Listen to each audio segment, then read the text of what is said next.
because that was not a foul. That call should have been reversed. Rachel Dida discovered something during yesterday night's game that makes this theory seem more like fact than fiction, and she didn't hold back. What if I told you that the WNBA Finals winner was chosen before the game even began? It seems weird, doesn't it? Last night's WNBA Finals game was absolutely rigged, and there is so much proof. What a terrible way to end this WNBA season. We are going to demonstrate the precise moment to you. Everything changed, the strange patterns went unnoticed, and the reason why some of the best names in basketball are calling this the most blatantly rigged game they have ever seen is evident from the evidence, which is unavoidable. Let's go back to that very moment. Everything was altered. When Breanna Stewart caught the ball at the three-point line with 3.2 seconds remaining in regulation, the atmosphere in the arena was intense, but what occurred next left basketball fans everywhere perplexed. I watched this in slow motion. Okay, so she gets the ball here. She jumps 1, 2, 3, 4. She at least jumps 1, 2, 3. Oh my gosh. She at least takes 4 steps at minimum. She might have taken 5. She hops, stutter steps, and doesn't put the ball down until she gets in the... Is that 5 steps in professional basketball without a single dribble? You would think that missing a travel that obvious would be the worst of it, but wait. What happens next is even more incredible, as Stewart goes up for her shot and Elena Smith challenges it. The travel violation is so obvious that you can practically hear fans screaming at their TV screens, but strangely, not a single whistle blew. So as you can see in this photo here, which is right before Stewie goes up with the ball, Elena Smith is not touching her at all. She has 2 fingers that look like slightly tapping the ball. Her body isn't touching Breanna Stewart. Her arm isn't touching Breanna Stewart. There was clearly 0 contact here. The alleged collision that resulted in this game-altering foul is comparable to attempting to identify Bigfoot. The harder you look, the less you see, but this is where things become crazy. When asked about this important call, the referees gave an explanation that even the seasoned commentators couldn't believe. Breanna Smith is not in a legal guarding position. Therefore, Stewart will be shooting 2 free throws. And Minnesota. What they asserted since Smith wasn't in a legal guarding stance, Rachel publicly expressed her frustration. If you know basketball, you know that this call is as uncommon as a solar eclipse. I have played basketball my entire life, and I have been covering basketball for the past 11 years of my career. That isn't called often, not in legal guarding position. And the funniest thing is that the commentators that were calling this game didn't even go into detail and talk about like what that actually means. According to the rulebook, a lawful guarding position entails facing the opponent and keeping both feet on the ground, basic skills that every defender learns in middle school. Considering what we just witnessed, 5 steps without a dribble, no call, and 0 contact on the shot, I believe there was a foul and an explanation that is completely nonsensical in this case. In the closing seconds of a game, all 3 of these things would be suspect, but any one of them alone would be. The numbers Rachel Dida found next were so startling that even NBA stars couldn't keep quiet about it those last few seconds. She began to pull at this thread, and what she found next blew this whole thing open because of this suspicious final play. Shenanigans are only the beginning. When you add up all the numbers from this game, they tell a story so outrageous that NBA stars begin to speak up. Watch these side-by-side clips of what Minnesota had to deal with versus what New York considered a foul. She begins by pointing out the most remarkable statistic of the evening, the number of free throw attempts. You guys, the final free throw count at the end of the game, the Liberty shot 25 free throws and the Lynx shot only 8. That statistic is practically absurd. In a championship game, Minnesota had only 8 attempts while New York Liberty stepped to the line 25 times. That's not just a disparity, it's a chasm, yet the statistics only reveal half the tale. The way these fouls were called, take Nafa Collier, for instance, who was being completely humiliated under the basket all night long, is what really makes this stand out. There's one foul right here. Literally, her arm is locked up and she's getting smacked in the face. She is fighting through defenders, and there isn't even a whistle. Other than this one clear contact across the arms, there isn't a call, but the referees abruptly changed into whistle-happy traffic cops, and a New York player's slight touch results in a defender breathing too close, which is another foul. And the bad call at the end of the game wasn't the only time that the refs made some suspicious calls, and it was also very clear that Nafisa Collier just wasn't getting calls the entire game. Even NBA stars were unable to contain their utterances due to the stark contrast. LeBron James took to Twitter and delivered a straight message. LeBron James tweeted, he said, "I'm sorry, but that wasn't a foul. Let the damn players dictate the outcome of a close, battled, tested game." You can tell something is really wrong when the king speaks out about officiating, but he wasn't alone himself. Damian Lillard also commented, pointing out how the refs called this game like they knew the assignment in the second half, boy. Great. And if you think that's straightforward, wait till you see what Isaiah Thomas tweeted. Tweeted, "They low-key cheated for New York, but I get it, LOL." Hold on to your seats because this rabbit hole goes even deeper than what happened in the arena. If you thought the dubious calls were bad, wait until you see what happened during the trophy ceremony. When current and former NBA players openly criticized the official for starting the incident, we're way past the point of coincidence. The free throw disparity, the missed calls on Collier, the phantom fouls for New York, it all adds up to something that looks less like bad officiating and more like a predetermined outcome.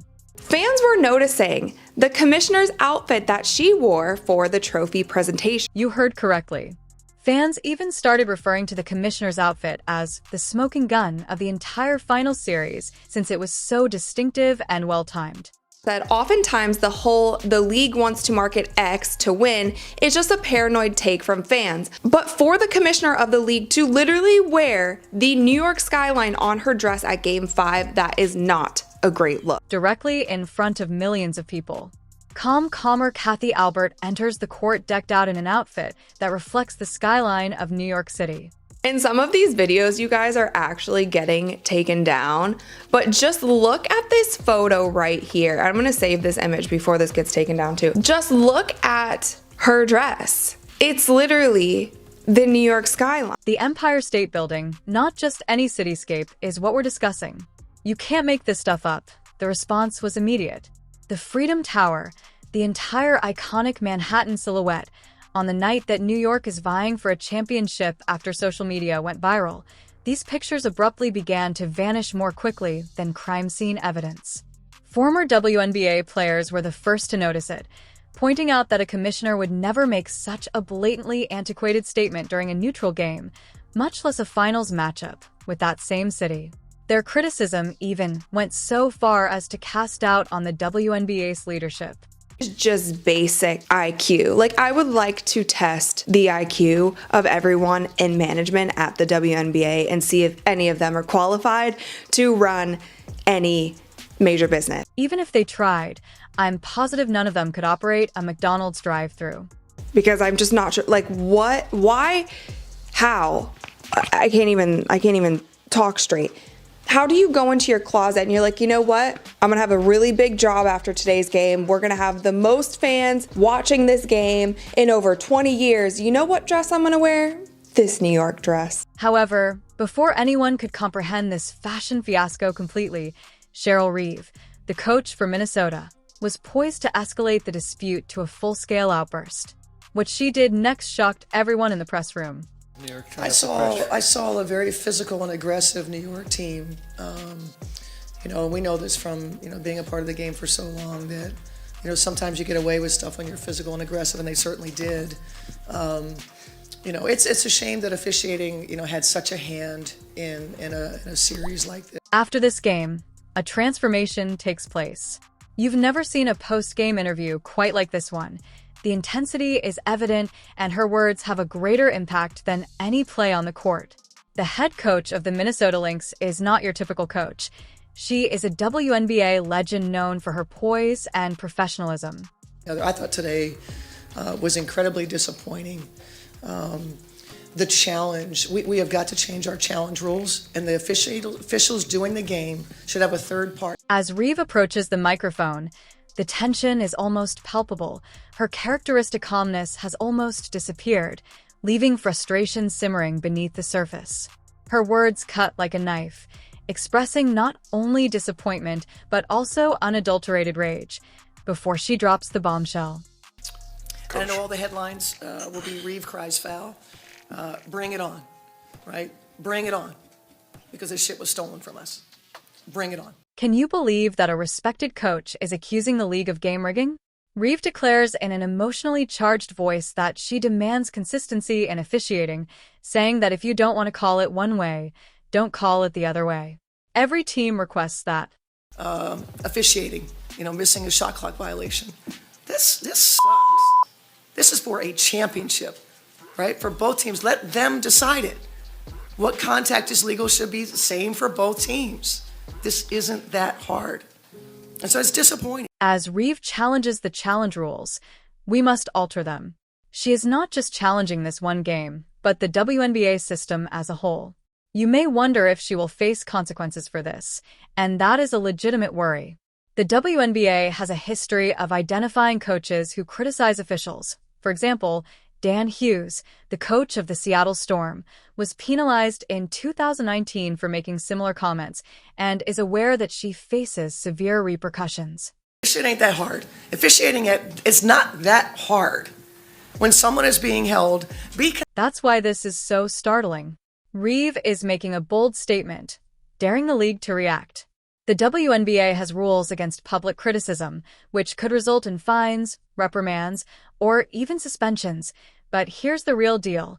She firmly feels that this injustice is worth risking her money and possibly her job to voice. Reeve seems unconcerned, sacrificing everything for what she thinks is right. They literally cannot escape this reality show genre of television that the WNBA has been stuck in for this entire season. Like they can't beat it. They can't beat it because they do something like this in the finals game. It's crazy. The WNBA recently enjoyed its highest-rated finals in 20 years. But at what cost? The integrity of an entire league is at stake. So what's truly happening here isn't just about one game. It's about the future of women's basketball.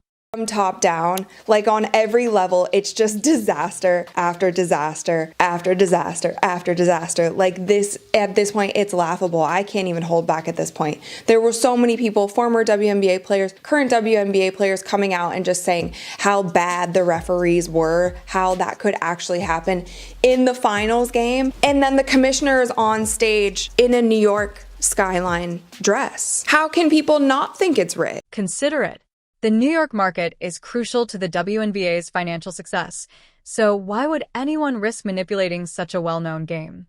More viewers, more merchandise sales, and more are all results of a strong New York squad. But here's the real deal.